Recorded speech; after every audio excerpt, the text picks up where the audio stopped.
When I entered the courtroom, the judge was shocked. "Why are you here?" Throughout my life, I built a solid reputation as a criminal defense attorney. After retirement, I thought I would never set foot in a courtroom again.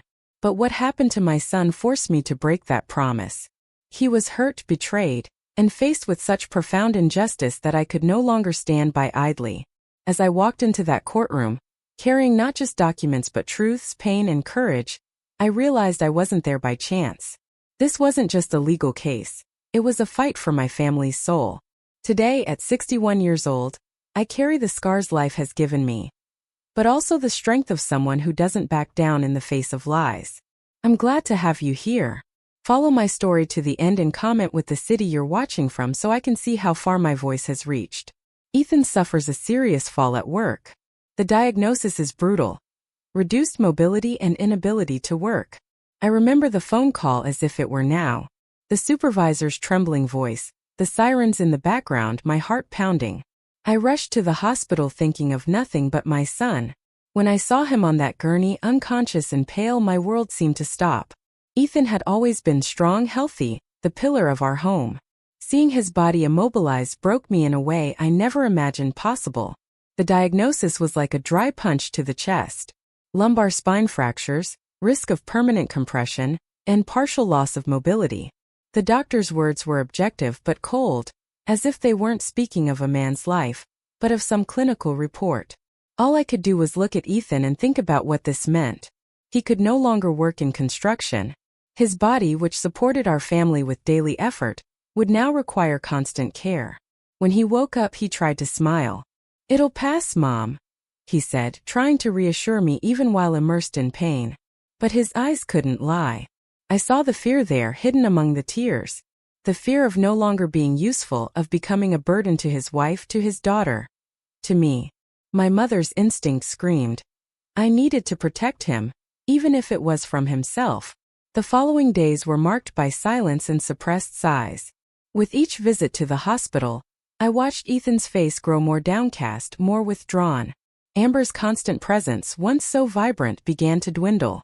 He noticed I did too. But no one wanted to say anything out loud. We were all trying to be strong, or at least pretending to be. How will he support his family now? As soon as Ethan returned home, the atmosphere changed. Not because of him. He tried hard, even in pain, to maintain his good humor. But Amber seemed like a stranger.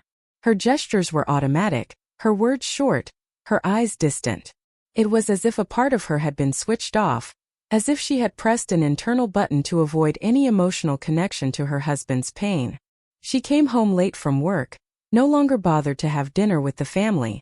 Interactions with Ethan became impersonal, practical. And worst of all, I noticed a veiled impatience in her gestures, as if taking care of him was an annoyance, a forced obligation. Ethan noticed, though he tried to hide it. Sometimes I would hear him crying alone when he thought everyone was asleep. Lily, poor thing, felt everything. She would ask me why Mommy was so quiet, why she no longer read to her at night. I tried to protect her from reality, but how could I hide such a visible crack? Amber started wearing too much makeup, going out on weekends claiming vague commitments. When she came home one day smelling of a different perfume, my internal alarm went off. Anger wasn't my first reaction. It was sadness. Sadness at seeing my family falling apart so quickly. It was as if the accident had broken more than bones. It had cracked the foundation of the home we built. And Amber, instead of gluing the pieces back together with us, decided to slip through that crack. She's not going to stand by him. Or is she? I started paying attention to details. The glances Amber avoided, the messages she replied to with a smile when she thought she was alone. I didn't want to be suspicious, I swear to everything. But years in court taught me to read people, and Amber was hiding something. Her excuses didn't add up. The times, the behaviors, the credit card expenses. Something was out of place. I decided not to confront her immediately. I observed. I took mental notes. I saw when she left saying she was going to the market and came back with empty bags and her hair styled differently. That wasn't carelessness. It was intent. And even without proof, my instinct screamed that she was preparing something. Something that didn't involve Ethan. Lily started spending more time with me. She said she liked my house, my food, the peace. but her eyes sought comfort. She was an 8-year-old girl carrying an anguish she couldn't name. And Amber? She ignored it. She said she was stressed, that the house was too heavy, that she needed space. The word resonated like a sentence. I tried to talk to Ethan, but he avoided the subject. "She's confused," he would say, refusing to see what was before his eyes. Perhaps because admitting it hurt more than any fracture. But I saw it, and I could no longer pretend. If Amber was hiding something, it was my duty to find out, and protect my son from what was to come. What is Amber hiding from all of us? The news arrived like a lightning bolt on a sunny afternoon. Amber filed for divorce with a coldness that bordered on cruelty. Ethan could barely walk, and she was already at the notary's office demanding half the house. The house Ethan bought years before he met her, with the sweat of his own body. My blood boiled. It wasn't just a material issue. It was symbolic. That house was the foundation of our past. The place where Ethan brought Lily into the world, where we built memories. And now Amber wanted to use it as a bargaining chip. Like prey she judged weakened. She thought she could devour what was left of my son. I called a meeting with Ethan. He was devastated but not surprised. He said he had expected something like this. "She changed, Mom," he confessed with watery eyes. "But I never thought she would attack me like this." I saw the despair stamped on his face and knew I needed to act. From that moment on, an old flame rekindled within me. The Claire who fought for justice in the courts, the Iron Lady as some called her, breathed again. Not out of vanity but out of instinct. I was going to protect my son, even if it meant going to the very end. Does she really want to take the roof from her own injured husband? When I saw the name on the lawsuit, a shiver ran down my spine. Victoria Blake. Cold, calculating, ambitious. She wasn't just a renowned lawyer. She was my fiercest rival from my court days. We had faced each other before. She won mercilessly, but I defeated her with honor. Now she was on the other side. Amber knew what she was doing. She chose Victoria specifically. She wanted not only to keep me away but to provoke me. Victoria, as always, arrived elegant and self-assured, like a predator about to strike. And when our eyes met, I saw in her the same gleam of war I saw years ago. This wouldn't be just any divorce, it would be a battle. She greeted me with a cutting smile. "Claire Dawson, I thought you were retired." I merely returned a calm gaze. Inside, every fiber of my body was on alert. The game had begun, and there was no room for error. Ethan couldn't lose anything else. If Victoria thought my age made me fragile, she was wrong. I had something she would never understand, true motivation. It wasn't fame nor money. It was love for my son. And that kind of love is what moves mountains. Victoria. This just got personal. I spent the entire night going through old files. I knew I had kept the original deed to the house with Ethan's documents, and there it was intact.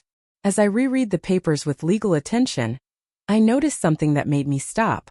The house had been donated by me to Ethan before the marriage, with an inalienability clause. That changed everything. I felt a breath of hope. It wouldn't be easy, Victoria would certainly contest it, but there was legal ground, and I knew exactly where to aim. Amber might want half the house, but the law still had a voice. And now I had a weapon. Still small but powerful enough to launch a counterattack. I shared the discovery with Ethan, and for the first time in days, I saw a glimmer of light on his face. He wasn't alone. Not anymore. Not as long as I breathed. And Amber, with all her coldness, had no idea who she was dealing with. It wasn't just a matter of justice. It was about restoring dignity, protecting what is right, and showing that no lie defeats the truth for long. The tide was turning. There is still hope, but we will have to fight like never before. The words reached me like a poisonous whisper. Ethan was in the kitchen trying to reach a glass, when I heard Amber talking to Lily in the next room. Her voice was too sweet, almost rehearsed. "If you say Daddy scares you sometimes, the judge will let you stay with me more." That paralyzed me. It was subtle but cruel. Lily was only 8 years old. She still believed adults knew what was right. She loved her mother and she loved her father, but she was too young to understand she was being manipulated. Amber wasn't just trying to win a case. She was willing to put words in her own daughter's mouth, turning innocence into a weapon. In the following days, I noticed Lily's behavior change. Her eyes, once bright, now sought approval with every sentence. She seemed to weigh every word, as if the world were a trap. Ethan, in his fragility, still tried to be the fun dad. But I saw the hesitation in the girl. She no longer knew if she could say she loved him. This was what Amber wanted, to break the bond between father and daughter. And to do so, she didn't hesitate to cross moral boundaries that turned my stomach. The plan was clear. Paint Ethan as a threat and thus secure custody. But to do that, she would have to crush her own daughter's heart. Will Lily be able to withstand this pressure? It was on a rainy afternoon, as we were doing a puzzle on the living room rug, that Lily broke down. Without me asking, she looked at me with tear-filled eyes and whispered, "Mommy said that if I don't tell the judge that Daddy scares me, she'll be very sad with me." My heart shattered. I hugged that girl with all my might. "You don't have to lie, my love." "Never," she cried softly, clinging to my chest. It wasn't fair. No child should carry such a burden. No mother should teach fear as a strategy. There I realized there was no more room for hesitation. "I'm scared, Grandma," she said. "Scared of making a mistake, scared Mommy won't like me anymore." That hurt me more than any judgment. And it also ignited the spark that still remained within me. I looked at her and promised, "You'll be okay. I won't let anyone hurt you." From that moment on, any doubt I had disappeared. Claire Dawson, the woman who swore she would never step foot in a courtroom again, had just been buried. What was born there was something else. The grandmother who would fight like a lioness. It's time for Claire to emerge from the shadows. The next day I went to my old office. The key still opened the lock, though the furniture was covered in sheets. Touching that desk, I remembered the dozens of cases won, the testimonies, the confrontations. But now it wasn't a client, it was my family. And for my family I would do anything. I picked up my old contact phone. Many names were crossed out, retired, forgotten. But one remained untouched. Logan Price. A detective who years ago risked his life to save the truth in an almost lost case. Trustworthy, discreet, tireless, and most importantly, he still owed me a favor. I called without hesitation. His voice answered with surprise. "Claire Dawson. I thought you were out of the game." I smiled without humor. "And I was. But now it's personal, Logan. I need you." There was a silence on the other end of the line. Then he simply replied, "Tell me where and when." War was declared. It wasn't just a legal dispute. It was a fight against lies, against manipulation, against the cruel use of a child as a shield. And if Amber wanted to play dirty, she had no idea who she was about to face. "Logan, I need you. It's war." Logan immediately sprang into action. Armed with his discreet equipment and keen nose, he began to follow Amber without arousing suspicion. In a few days he brought the first information. She frequented places she never mentioned to anyone. Expensive restaurants, exclusive gyms, luxury condominium addresses.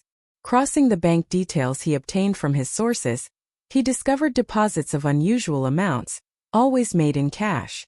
Amber didn't declare this money. It was clear there was a hidden source.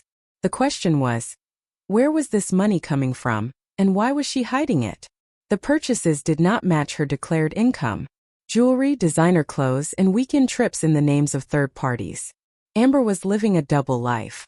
While Ethan struggled to adapt to his new physical reality, she seemed to be investing in a new version of herself. One that did not include her own family. Every receipt, every transaction was a piece of a dark puzzle. Logan knew it was still too early for definitive conclusions. But something was rotten, and every step he took brought us closer to the truth. Where is all this money going? The turning point came on a Monday afternoon. Logan followed Amber to a secluded hotel and saw her enter the lobby, smiling. 20 minutes later, Greg Stanford appeared. The two went up together. And it wasn't the first time. Discreet photos were taken. But what mattered wasn't just the betrayal, it was his name. Greg Stanford, an influential businessman, known for discreet scandals hushed up by out-of-court settlements. Logan, experienced as he was, began to search for financial links between the two.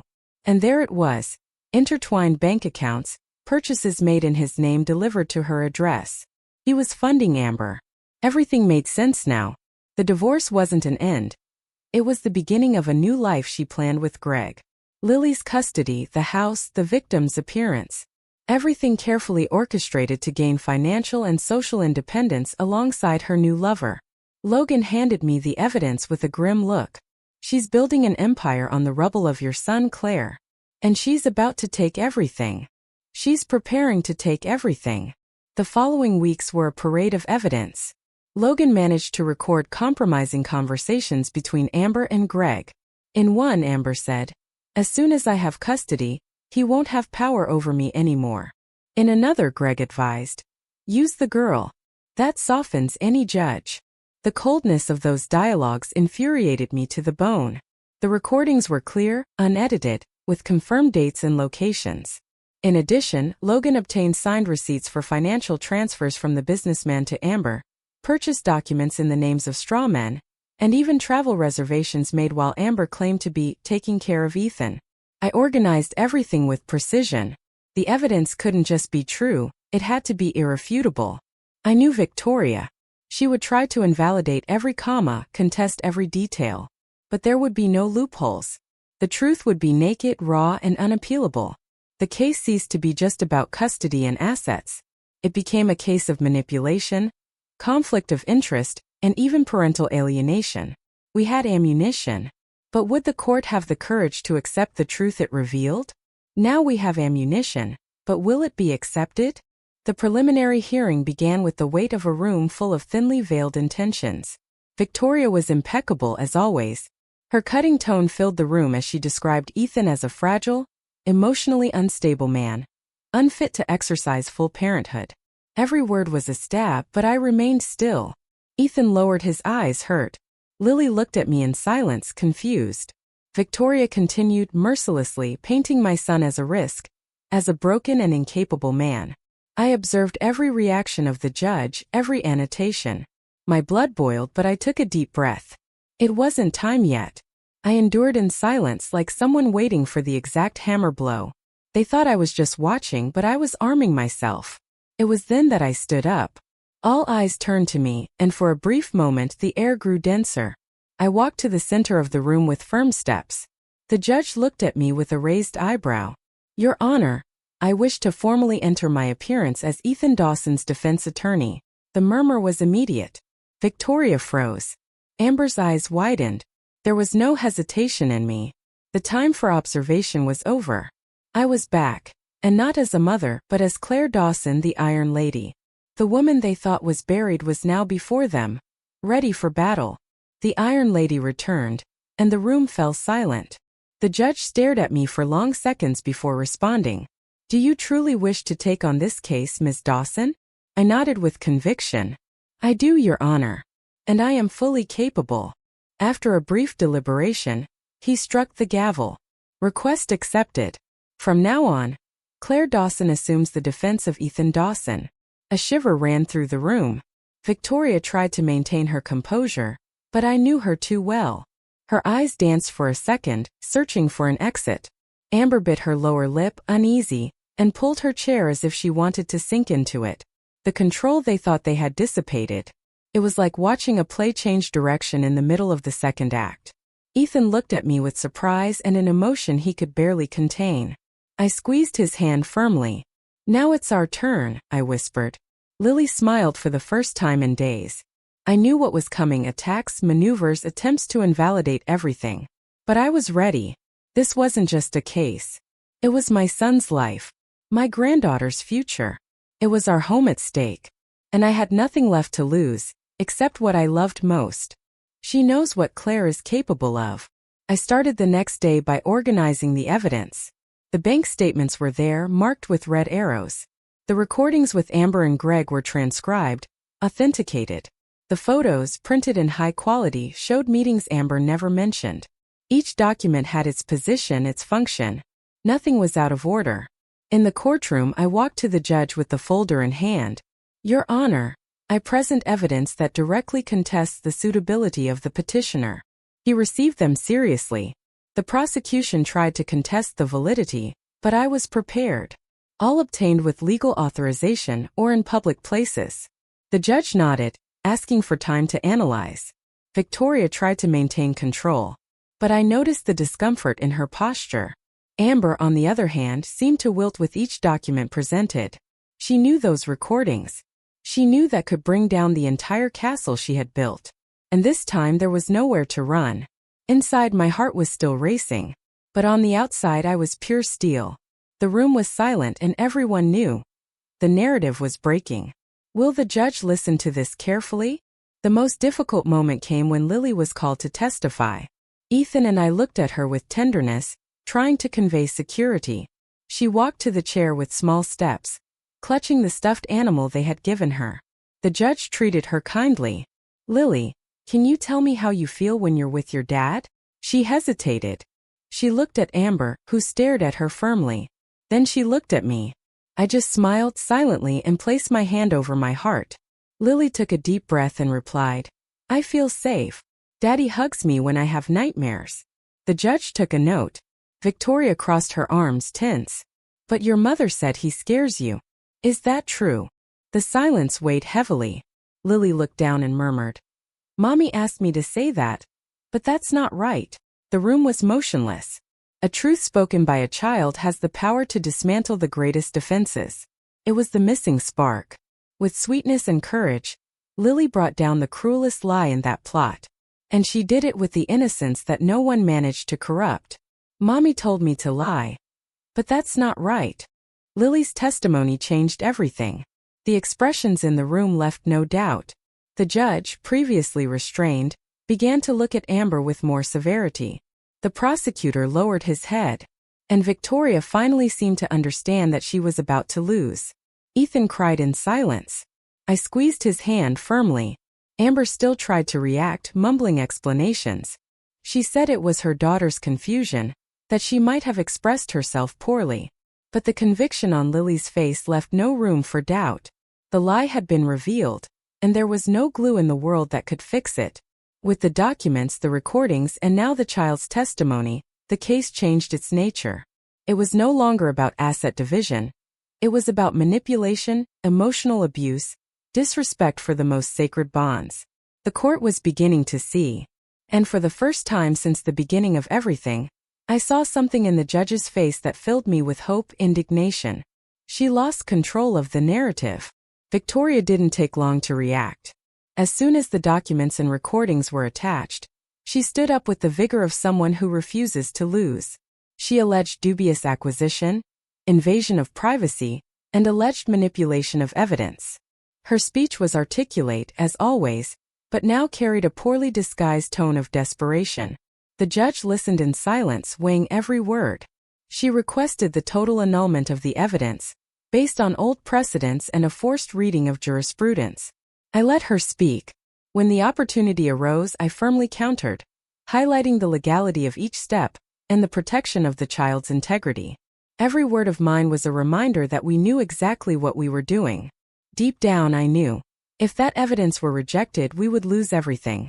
It would be the victory of manipulation, cruelty, the cold lie that Amber had cultivated for so long. Ethan looked at me in silence, clenching his hands.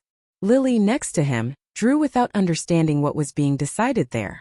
But I felt the weight of their hopes on my shoulders. Victoria ended her speech with her usual coldness, but I noticed. She was retreating. Not strategically, but instinctively. For the first time, she didn't know if she could win. If they are annulled, everything collapses. The judge called for a brief recess to analyze the arguments of both parties. The wait was torture. I walked alone to the hallway, closed my eyes, and took a deep breath. I thought of every sleepless night, every tear I saw my son shed, every lie I heard coming from Amber's mouth. Everything hung by a thread. When we returned to the room, the judge resumed his solemn posture. After careful consideration, I declare that the documents and records presented by the defense are admissible as legitimate evidence. The impact was immediate. Ethan let out a gasp. Victoria just lowered her eyes. Amber remained motionless. The decision that many feared had been made. The truth would be heard. There was no turning back now. The narrative Amber had tried to build was beginning to crumble, now supported by officially recognized evidence. I felt a warmth spread through my chest. It wasn't relief yet. It was the certainty that this time justice would not be blind. It was about to act. The decision is about to be made. It was then that Amber exploded. As if the carefully constructed mask had shattered in an instant. She stood up, pointing at me, at Ethan, at the judge. "You're all against me. This is a conspiracy. She manipulated everything." Her voice echoed through the room with hysteria. The reaction was immediate. The security guard approached, and the judge called for order. Amber continued shouting, talking about injustice, betrayal, persecution. But no one listened with empathy anymore. What might have seemed like desperation before now sounded like imbalance. Victoria tried to restrain her, whispering something in her ear, but Amber pushed her away. "You failed me too." Everyone present watched in awkward silence. I just stared at her, not with anger but with pity. She had lost herself in her own game. The judge interrupted the verbal attack with a firm gavel strike. "Miss Collins, one more outburst like that and you will be removed from the room." Amber sat down, defeated, breathless, muttering to herself. Nothing can save her now. The judge paused for a few moments before speaking. His gaze swept over everyone involved, as if bearing the weight of a decision that transcended the limits of the trial. When he finally opened his mouth, the room plunged into absolute silence. "In light of the facts presented, I rule that the ownership of the residence remains exclusively with Ethan Dawson." Amber jumped in her chair, but was prevented from speaking. The judge continued. "As for the custody of the minor Lily Dawson, I grant shared custody, however with maternal supervision during the mother's visits." The words echoed like bells of justice. Ethan squeezed his eyes shut, trying to hold back tears. I simply clenched my fists in silence. The sentence was more than a legal outcome. It was a response to truth, to integrity, to the fight we waged against manipulation.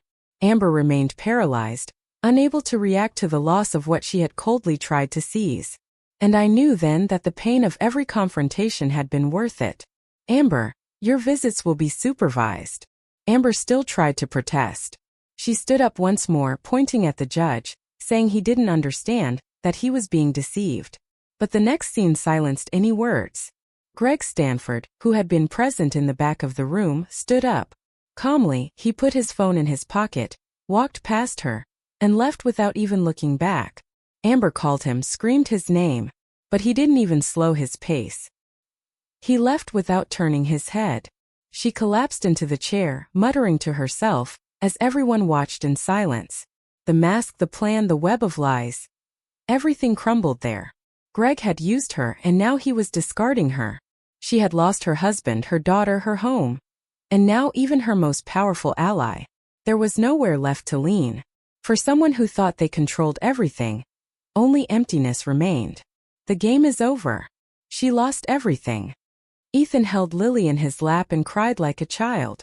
She hugged him back, repeating, "I love you, Daddy," as if it could mend all the days she couldn't say it. I watched that scene with tear-filled eyes but with a light soul. For the first time there was peace in that embrace. The battle had been long, cruel, exhausting. But we won. Not out of revenge. We won for truth, for protection, for love. Justice had been done, and every wound now healed with dignity. Slowly, everyone left the room. Victoria left without a word. Amber remained seated, staring at the floor. I approached Ethan and Lily, touched their shoulders and whispered, "Let's go home." Because despite everything, there was still a home to rebuild. And in it there was room for forgiveness, healing, and a new beginning. Justice was done. But what now? The newspapers were quick to report what happened in court. It wasn't long before Amber's social circles began to retract. Invitations stopped coming, messages went unanswered, and the fake smiles that once surrounded her vanished like smoke. Greg officially declared the end of their relationship through a cold and impersonal statement. There were no flowers, no explanations, just abandonment. She tried to deny it, claiming media manipulation, but no one listened to her anymore. The faces that once flattered her now crossed the street to avoid her.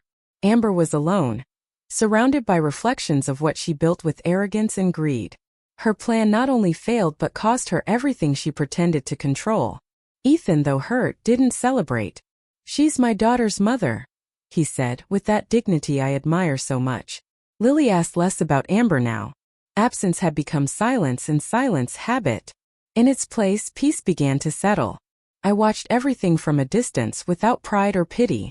It was just justice, and justice sometimes is bitter like slow poison. Now she tastes what she sowed.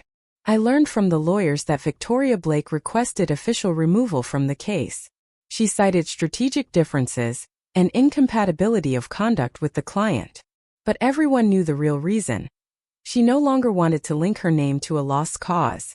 It was a self-preservation maneuver. I don't blame her. Victoria was always a strategist, and abandoning ship before it sank was her style. But even she, cold as ice, couldn't maintain the facade until the end. With each defeat, her face lost color, her posture faltered. And when she saw Amber lose control, she knew nothing else was possible. The final legal proceedings were handled by a substitute lawyer, young and lost, clearly unprepared for the chaos he inherited. Amber isolated herself more and more. And the further the process advanced, the less resistance she offered. It was as if she had given up fighting. On the other side, I felt the weight of the battle beginning to dissolve. The war was ending, and the soldiers were deserting one by one. Even the allies are falling away. The house once again smelled of baking cake, and the sound of laughter in the late afternoon. Ethan, little by little, regained movement with physical therapy. Lily started playing in the backyard again, as if the world had never threatened to collapse. And I started to learn to breathe again. I organized closets, planted flowers in the garden, and started cooking with pleasure again. Small gestures but full of meaning. The war left scars, yes. But now our routine was made of reconstruction. Not of forgetting the past, but of transforming it into a foundation. Lily started asking me for help with her schoolwork again. Ethan began to draw up plans to return to work on accessible projects. Each day brought a new breath of hope, a blank page for us to rewrite together.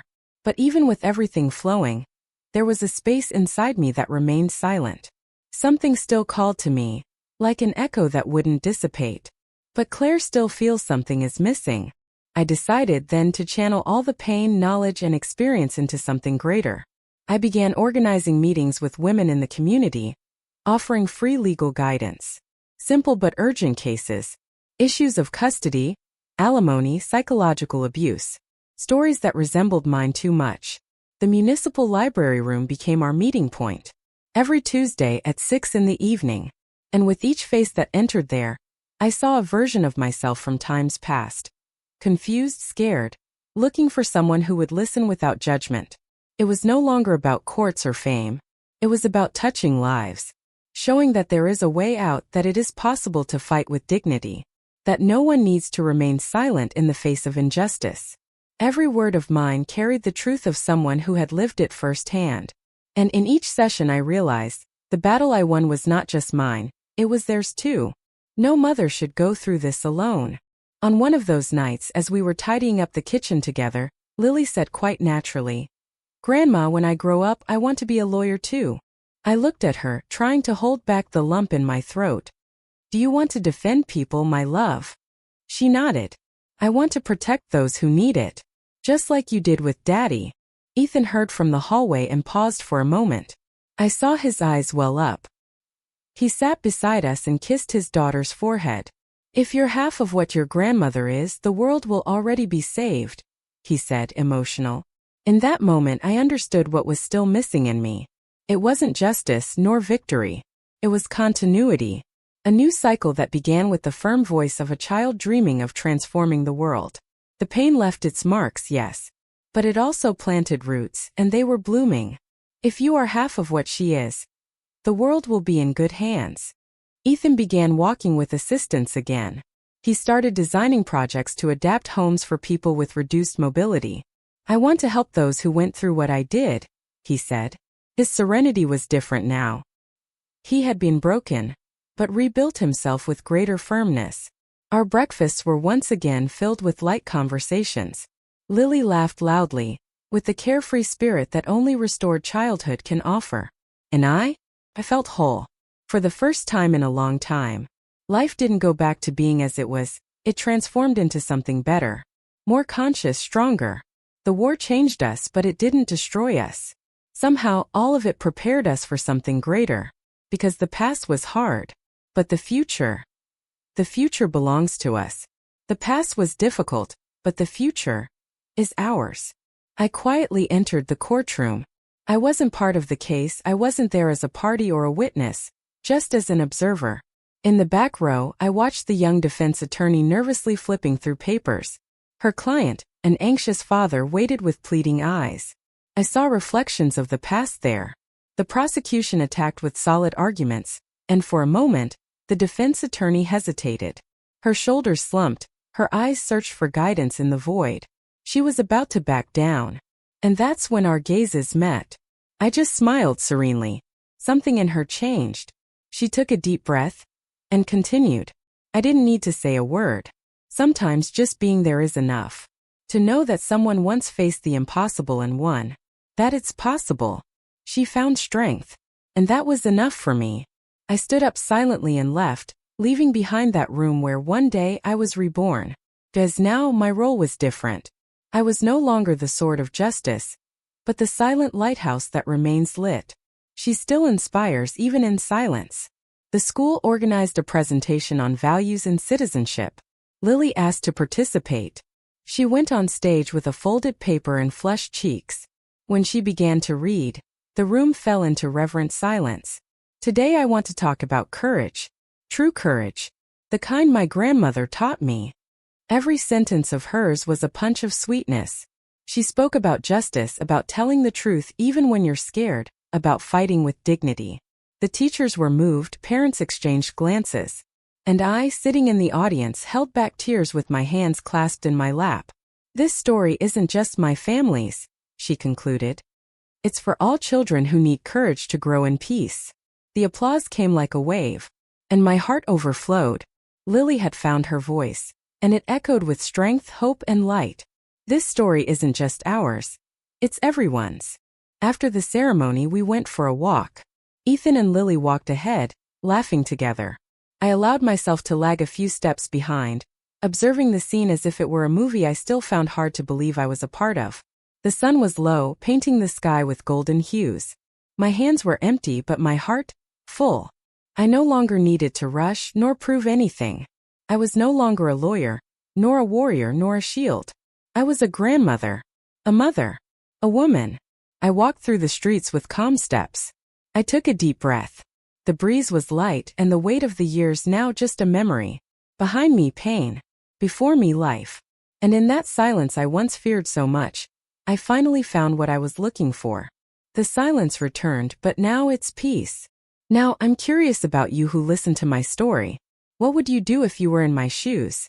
Have you ever experienced something similar? Support the channel, subscribe, like, comment, and share this video. I'm leaving another story on the end screen that you'll also enjoy, and it will definitely surprise you. Thank you for watching. See you in the next video.